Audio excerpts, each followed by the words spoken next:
negócio que Salmos fala o tempo todo de guerra, de inimigo. Como que eu lido com esse treco?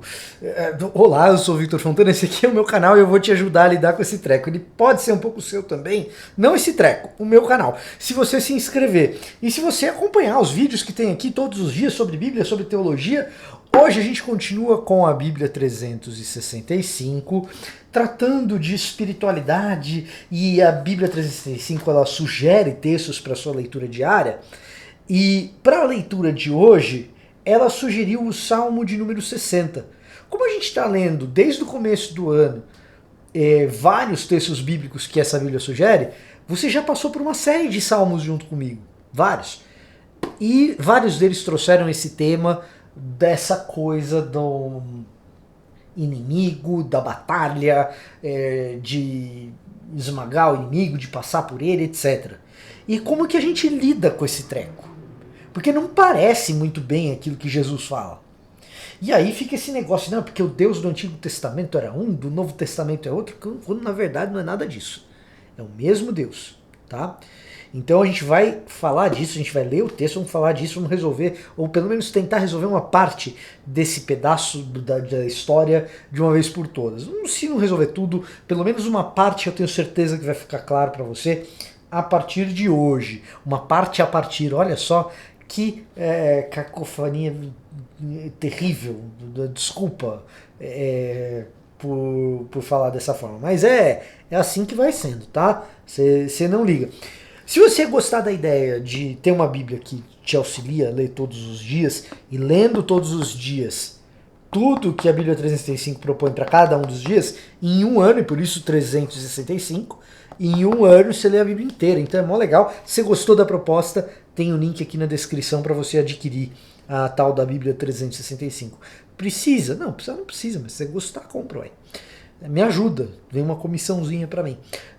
Vamos ler aí o Salmo de número 60, que eu vou ler o versículo 11 e o versículo 12, tá? Ajuda-nos contra os nossos inimigos, pois todo socorro humano é inútil. Então, em vez de eu me aliar com os meus povos, com os vizinhos, meus povos vizinhos aqui, que tem aqui do lado, para eu ampliar o meu exército e combater outro povo vizinho aqui do lado, não, a ajuda que eu preciso é do Senhor, tá? A lógica aqui é mais ou menos essa.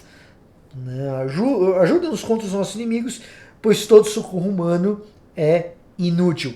Também uma certa crítica a algumas alianças que Israel fizera aí com povos vizinhos e tal. O Salmo de Davi, né? Pelo menos é atribuído a ele no título. E a gente sabe que Salomão, por exemplo, faz alianças com o Egito que não deveria fazer e tudo mais. Salomão, filho de Davi, ainda não tinha acontecido isso. Mas, enfim, o Salmo funciona como uma espécie de crítica desse tipo de coisa. Aí diz assim: com o auxílio de Deus realizaremos grandes feitos. Isso aqui é até legal, né? Deus vai ajudar a gente a realizar grandes feitos, pois ele pisará os nossos inimigos. E os nossos inimigos são aí outros povos e tudo mais. Bom, muito bem. Como que isso funciona? Por que isso é desse jeito? Por que Jesus chega e fala assim, você tem que amar o seu inimigo? Paulo também fala isso. Você tem que amar o seu inimigo. E de repente você tem um salmo que o salmista está dizendo que Deus vai pisar nos inimigos. Tem uma coisa aí, tem um rebolado aí que precisa dar porque tem alguma coisa estranha nesse negócio. Como que isso funciona? E aí, para entender como que esse treco funciona, tem algumas coisas que seria bom que você soubesse. A primeira delas é que a Bíblia hebraica, que a gente chama de Antigo Testamento, mas que é um documento, ou um conjunto de documentos, que a gente chama de Bíblia hebraica, chama de Bíblia hebraica por um motivo, porque pertence a uma determinada etnia, um determinado povo, pertence ao povo judeu, e é também o nosso Antigo Testamento uma parte da nossa escritura. Nós que somos cristãos, que somos de várias etnias, né? Mas é um documento que pertence a um determinado povo, uma determinada cultura, e na antiguidade esse povo era o povo hebreu, e era circundado por diversos outros povos que eventualmente se tornavam povos inimigos quando existia algum tipo de conflito de interesse territorial, enfim, algum tipo de conflito ali, aqueles povos se tornavam povos inimigos. Então quando eu estou falando de inimigo aqui, eu estou falando de outros povos e de uma sensação de fragilidade, de possível ataque ou de ataque iminente de outros povos sobre nós. Então a nossa defesa vem de onde? Vem de alianças? Não, vem de uma aliança com Deus. Beleza? Então a gente está falando aqui desse contexto. E de um povo que é um povo que tem o seu próprio Deus. E esse Deus de Israel escolheu auxiliar e ajudar Israel, mas escolheu também revelar a Israel um plano para que este povo abençoasse os outros povos. E então, você vai ter uma ambiguidade na Bíblia hebraica, no Antigo Testamento, a respeito do sentimento em relação a esses outros povos. Essa ambiguidade diz respeito à nossa sobrevivência. Então você tem uma questão existencial aí, você tem Israel precisando sobreviver naquele contexto que é um contexto violento, um contexto de conflito armado. E então você tem essas questões dos inimigos ao redor. Ao mesmo tempo que você tem uma questão de levar esses povos a conhecer quem é Deus. Você vai encontrar isso, por exemplo, em Deuteronômio capítulo 4. Os outros povos vão ver vocês obedecendo a lei e vão se perguntar que povo é esse? E que Deus é esse desse povo? E ao mesmo tempo, um certo carinho pelo estrangeiro, incomum no Antigo Oriente Próximo, de sempre tentar tratar bem o estrangeiro com a seguinte justificativa: tratem bem o estrangeiro porque vocês já foram estrangeiros na terra do Egito.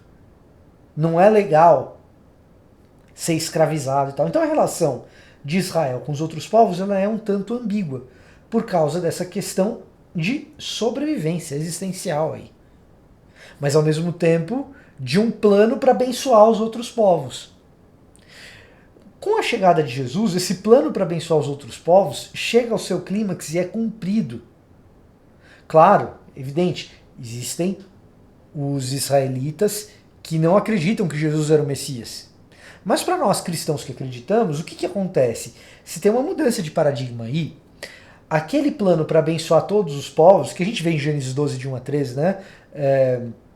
Abraão, sai da tua terra, da tua parentela, vai para o lugar onde eu vou te mostrar, ali farei de você uma grande nação, e em ti serão abençoadas todas as famílias da terra. Né? Eu pulei um pedacinho, né? Abençoarei quem te abençoar, amaldiçoarei quem te amaldiçoar, e em ti, a partir da tua descendência, todas as famílias da terra serão abençoadas. Né? Todas as famílias, todas as nações da terra serão abençoadas. Em Jesus, a descendência de Abraão, Jesus era descendente de Abraão, a descendência de Abraão abençoa todos os povos da terra.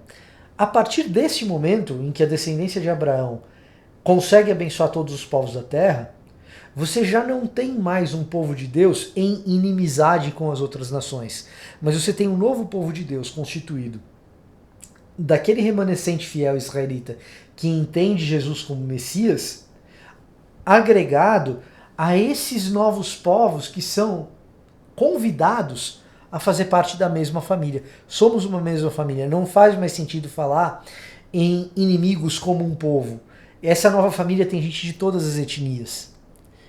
E então não faz mais sentido eu falar que o meu inimigo é o cara que está querendo me perseguir porque ele está interessado na minha terra e tal. Na verdade, inimigos a gente encontra o tempo todo. Pessoas que querem nos prejudicar, talvez nos perseguir por causa da nossa fé. A única coisa que nós fazemos é testemunhar de Cristo, é pagar o mal com o bem e esperar que essa pessoa seja regenerada por Cristo Jesus. E por isso, no ambiente da nova aliança, Paulo vai dizer que a nossa luta não é contra a carne e o sangue, mas contra os principados e potestades. Ela é uma batalha espiritual.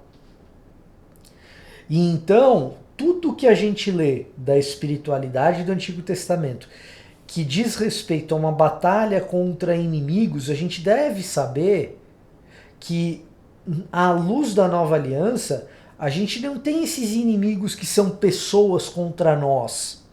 A nossa batalha não é contra eles, embora eles queiram nos prejudicar.